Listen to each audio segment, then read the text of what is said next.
This week on GamePron News, there's some good news and some bad news for fans of Sony online entertainment MMOs. Good news if you like value for money, bad news if you like Star Wars. At the same time, fans of other MMOs get a boost as Blizzard Entertainment revamps its starter pack for World of Warcraft. We've also got an obscured update from Respawn Entertainment, news about why Double Fine's Trenched is stuck in Europe, a couple of juicy undead tidbits from Dead Island, proof that I'm Alive is not in fact dead, and all the news on the fresh new release of Minecraft Beta 1.7.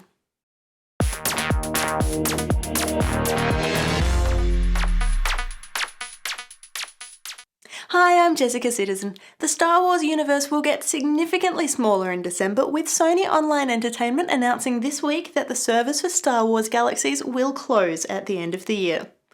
The gradual closing of the game has started already, with the trading card game store already closing its doors, and 3, 6 and 12-month subscriptions for Galaxies no longer on sale.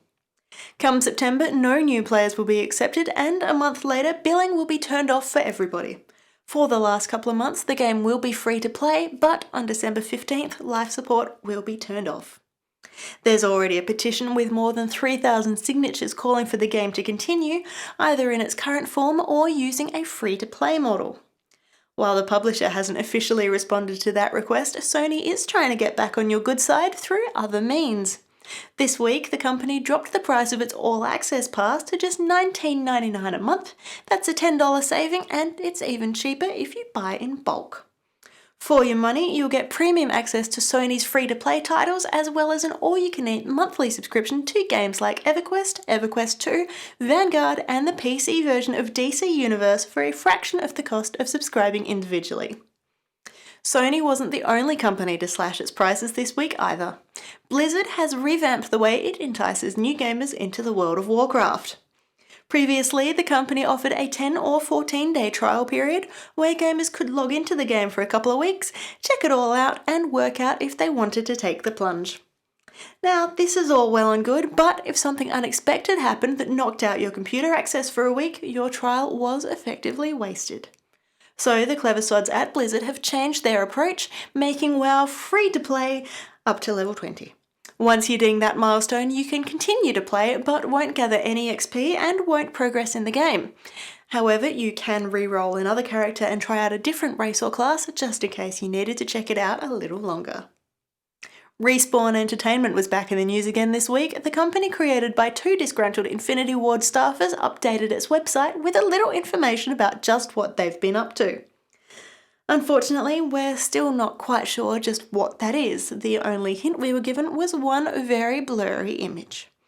Still, we were given some insight into the company, and a little quick maths revealed that 3/4 of the company's 53 employees are in fact former Infinity Ward staff. It looks like when West and Zampella jumped ship after being accused of fraternising with the enemy, they took a few of their colleagues with them.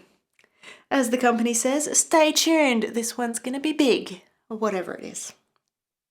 Also big, but unfortunately not in Europe, is Trenched from Double Fine. It's a World War I title which incorporates mechs and other fun stuff. It was released in the US last week, but there's been no sign of it on the other side of the pond.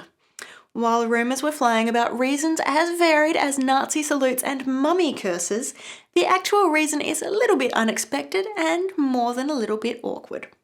Trenched was registered as a trademark back in 2007 by a Portuguese board game creator.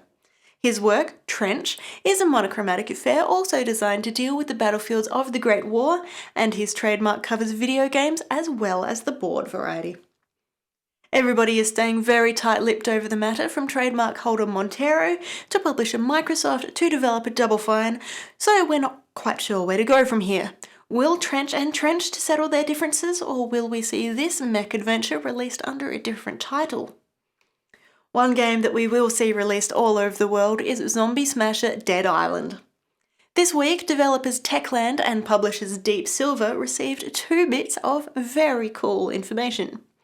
Firstly, the game has been cleared with an MA15+ rating for Australia, granting it release down under. Remember, the Aussies didn't get to play the uncut version of Left 4 Dead 2, so this is all a little bit confusing, even if it is happy news. This means that Australians, just like the rest of the world, will line up to get their copies on September 9th, just over 2 months away. The other cool thing for Dead Island this week came from Cairns, where that controversial release trailer won a Golden Lion at the 48th Annual Cairns Lions International Festival of Creativity. If you've seen it, you'll know why. If you haven't seen it, you're missing out. The video is considered controversial by some, beautiful by others, and emotional by all who watched.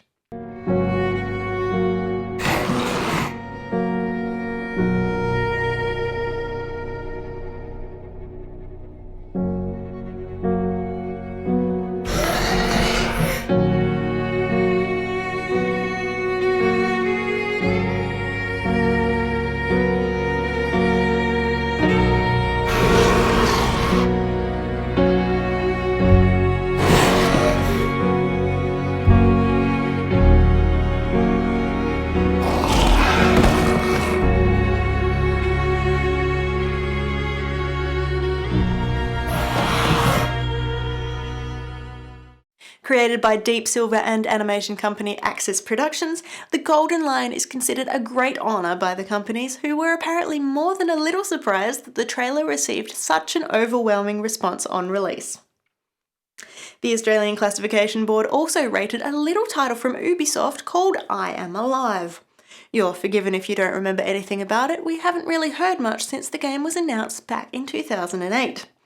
After a developer change or two, the game is currently in the works at Ubisoft Shanghai and obviously is ready to the point where it can be shown off to the senses. Will we really be seeing this one before the end of the year? I wouldn't hold my breath. And finally this week, Mojang Specifications rolled out the 1.7 update for the Minecraft beta. While the elusive Adventure update has slipped back to 1.8, this week's release does introduce something kinda exciting: pistons. Good day, Minecrafters. The 1.7 update is here and we've got shiny new pistons. Let's go! Oh, hey, Ross! Ross! Hey, Ross! Ah!